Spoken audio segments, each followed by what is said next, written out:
Okay, what do I eat as a professional ultra runner in a day? Now, I could talk all day about this. I couldn't because it's not that interesting, but you could go on and write books about it. The background for most people is that we are preconditioned from a very early age to eat what our parents feed us. When we go to school, we eat what is available. There's a few options, a couple of options. And then before a certain age, that's kind of like how you view a portion, how you view kind of the macronutrient, just by, okay, you need a bit of protein, you need a bit of carb, you need a bit of fat, and it's very rudimentary. And then as you get older and you've put on a bit of weight and you're trying to lose weight, or you're training for a sport and you're trying to get energized during the sport, or you're trying to recover optimally, all of a sudden you need to kind of do the research and you need to insert that initial, okay, that initial motivation into habit. And that's to unwork a habit and then rework in another habit is actually quite difficult for a lot of people. But for me, it's very clear cut, and I'll kind of just run over what I ate yesterday to give you an idea. So yesterday was a hard session for me. It was an interval day. So I need quite a lot of calories. I need to drink quite a lot here because it's hot and it's humid. So I wake up in the morning. On a non-training day, my philosophy is that I work for my breakfast. So I'll wake up, I'll have a black coffee, which will, start that fat burning process, will make you burn fat faster than if you don't have coffee. So caffeine is a good thing at the right time. Then I hydrate. I'm hydrating at the same time, drinking lots of water. You can test your hydration and how hydrated you are by the color of your urine. So you can test it that way, but you want it to be clear. And then I will go and do an easy run or an easy ride. And that can be an hour and a half, 2 hours. And that will be fasted. And that's basically priming my fat metabolism system to be as efficient as possible. So I can tap into that fat, which if you're 60 kilograms and you've got 5% body fat, that's 3 kilograms of fat. You can go for days on 3 kilograms of fat if you can tap into it efficiently. And we're talking about tapping into it, using that oxygen to get to the muscles and energize you so you can move forward. So if you can tap into that and if you optimize it, what it means is you typically hear 65% of heart rate, you start to burn more glycogen than fat as a primary fuel source. When you're more trained and you're more used to tapping into your fat, you can go at a higher heart rate. So I can essentially run a marathon pace, and be tapping and be using more fat than glycogen as a primary fuel source, which you can understand the benefits as an ultra runner. Running 6 hours, I don't have to put as many carbohydrates in because I'm already kind of fueled in 2 different ways. So yesterday, I wake up, I have coffee, rehydrate, lots of water, and then when I say lots of water, I drink about a litre and a half when I wake up in the morning. Drink a minimum of half a litre, 500 mils when you wake up. It's going to make everything better. It makes your metabolism better, makes your thinking better, your thought process, your creativity, everything's better with what? You've got to be hydrated. You've got to be living your life as optimally as you possibly can, whether you're doing sport or whether you're not. Just to work, it's incredible the productivity level when you have healthy staff versus unhealthy staff. And then I would usually go out for an hour and a half, 2 hours, as I said, easy recovery run on the bike. If it's a training session, I will practice what I'm going to have for the race. So it will be exactly the same breakfast that I'm going to have before a race. So I'll be practicing my nutrition, pre-race nutrition, and during race nutrition when I'm doing a hard session, usually on a Wednesday, interval session, and in a long run on a Sunday. So 1 hour before or 45 minutes before I start my warm-up, I'll have 5 bananas blended in water. 5 bananas, 100 calories each, 25 grams of carbohydrate, bit of potassium, very, very, especially blended, very quick to metabolize. And so the perfect breakfast. And I do that for a couple of reasons. First of all, it's a superfood. Second of all, very easy to digest, so I can wake up later before the race, which, you know, the rest is more important to me than waking up 5 o'clock in the morning and having porridge, waiting 3 hours for it to digest. And it's that extra potassium, the carbohydrate, the way it gets into your body. It's a perfect food. It's the perfect fruit is the banana, and there's no better than banana, sweet potato, and those like very, very rich foods where you're getting a lot of energy. So I'll have that, and then during the session, I will have one of those. You can see that it's Morton 320 drinks mix. I'll have one of those sachets per hour. One of those per hour in a drink, 500 ml, a little bit less, and you mix it, and one of those per hour. So when I'm taking that, I'm also kind of thinking, I don't want to just like drink 500 ml and then do an hour, drink another 5. It's got to obviously be, it's like every 10 minutes, every 15 minutes.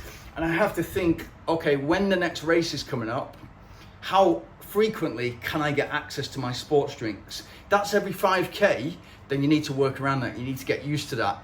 If you've got a cyclist next to you, which sometimes happens in ultra races, so you've got some kind of support or you're carrying sports drink, then that can be as and when you want. And you're like every 10, 15 minutes, I take that, whether I'm on the treadmill or whether I'm out there training in the mountain. So I take that.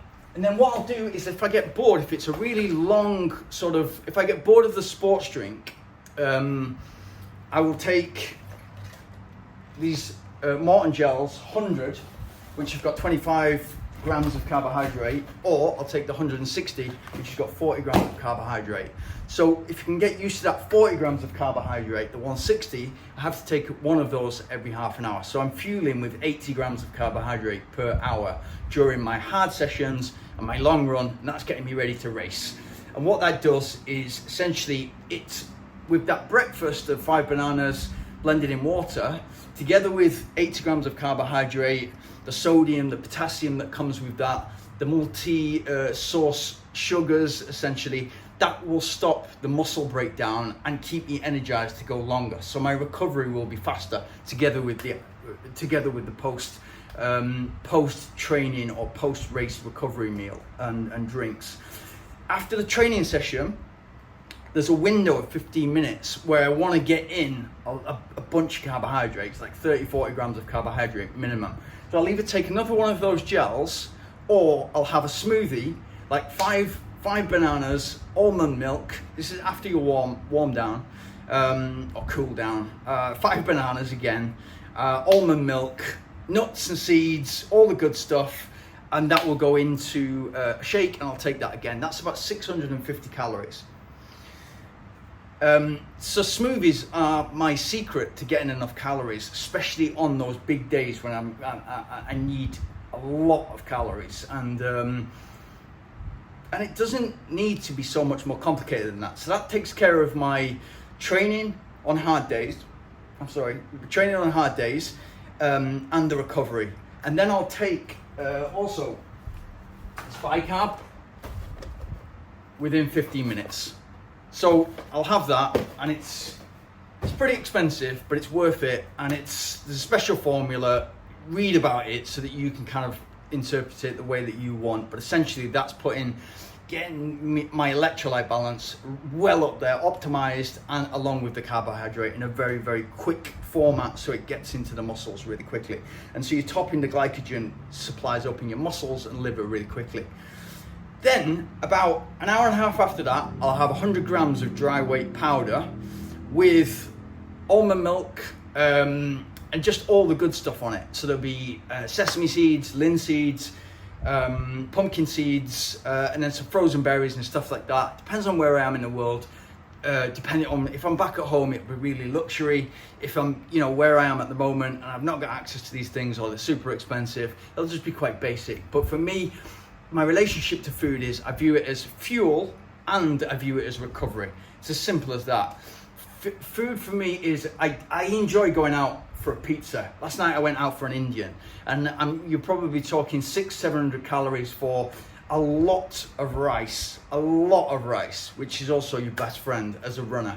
And the vegan dal with 3 different types of lentils, and that will hit my amino acid profile by just having those three types of lentils. So that's what I had. So an hour and a half after running, then I'll have another smoothie, and then I'll have something like the Big Indian, and that will be enough. Like 4 or 5 meals within a day will be enough. Portion size is really important. So if you're instead of, again, we've been pre-programmed, so before you go to school you have your breakfast. That's a big breakfast because you're not going to eat until lunchtime. Then at lunchtime you eat as much as you can because you're not going to be able to eat until after school. And then after school you have your, maybe you have a snack or something like that, and then you have a big dinner, which kind of sits on you and therefore, you know, isn't the right thing to break your food up into. So it's better for me to have 6 small meals, 5 or 6 small meals rather than 3 big meals.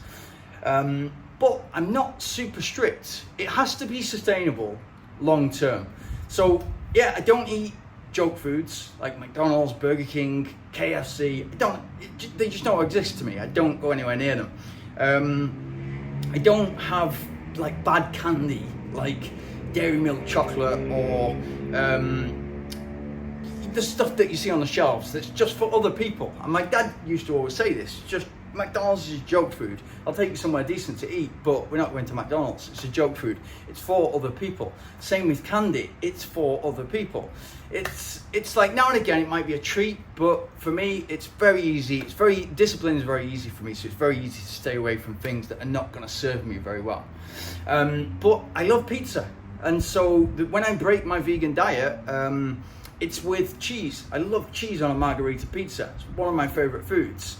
I eat a lot of fruit, so you cannot get enough fruit in a day. Like I love watermelon, I love papaya, I love bananas, and it always feels like a treat. It's just you know, an enjoyable experience eating it, and it serves you really well, digested really quickly. It's not heavy on you, and so anybody who tells you, oh, there's loads of sugar in fruit, nobody's getting fat eating fruit. That's for sure. And so if you've just kind of interpreted that correctly, and it's 5 bananas, 5 bananas, 5 bananas, 15 bananas a day, that's 1,500 calories, 15 times 25 grams of carbohydrate, 500 milligrams of potassium per bananas. Absolutely no problem. You know, I'm lean. I've never met anybody who eats a lot of fruit or is a fruitarian or a vegan who's overweight. If they've been doing it for long enough. So that's never going to be, that fruit sugar is never going to be a problem for you. So just don't be too strict. Don't be too hard on yourself. Just realize what is good and what is bad. And you could just Google it. Like what are the 10 best foods I can eat? Eat a lot of those. What's the right macronutrient value for me? How do I get macronutrient value if I want to follow a vegan diet? It's all there for you. Like I spoke to a sports psychologist 2 years ago. And she took, a sports nutritionist 2 years ago. The psychologist told me to speak to the nutritionist, and she told me everything is pretty spot on, and it's pretty goddamn good for a vegan. You're getting your amino acid profile in the right way. The only thing that could be better is if you eat red meat once a week. And so I started to eat red meat once a week, and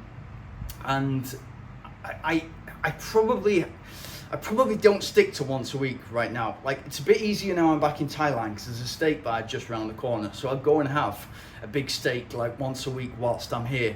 When I'm in Dubai, I don't stick to it. So I'm kind of like, if I wanted to, that could be an improvement area for me. But something about the ethics, it just doesn't sit right with me. And so I'd say 95% of the time I stick to a vegan diet. So that's what I have in a day. If you have any questions at all, let me know. But I used to use something called livestrong.com/myplate, and you put your food in there. It kind of like had hundreds of thousands of different foods and brands from around the world, and it'd tell you the macronutrient value, the number of calories, etc., and you could figure out what you're eating and how many calories. I don't calorie count. I just know that I've done the calorie counting before. I know what to eat, and I eat off feel. So if I'm feeling hungry, I'll have something to eat. Another thing that I do, which is quite different, is I got this when I was getting bigger for rugby back in the day, and it was to like reduce fat and keep muscle. And if I get hungry, and a lot of people get hungry late at night, I'll have 2 small spoons of almond butter. And what that does, if you just let it sit for 5-10 minutes in your stomach, it will just cap off your hunger.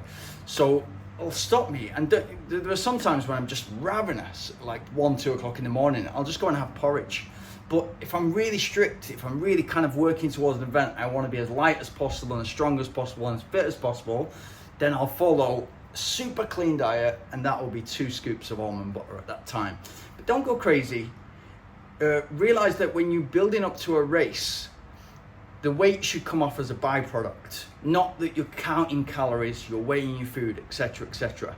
But understand that your idea of portion size has probably come from your parents. And where did they get it from?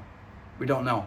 So your idea of what 100 grams of dry weight rice might look like, or 100 grams of dry weight sweet potato might look like, which is another superfood which I eat a lot and I'll eat on the days on the run up to a race, you have to keep that the same. So for me, like with diet, it's about keeping the variables kind of like, okay, this works. So you can look back on stuff and think, right, I was following a really good diet at that time. What worked for me at that time? So yeah, super important. And for me, it's diet and reducing stress are your superpowers that you can become a better runner just by getting those things right. After sleep is the foundation of everything. Then it's diet, and then it's reducing stress. It's being in a good headspace, ready to run. If you get all those things in place, you can do whatever you want and follow a consistent improvement track.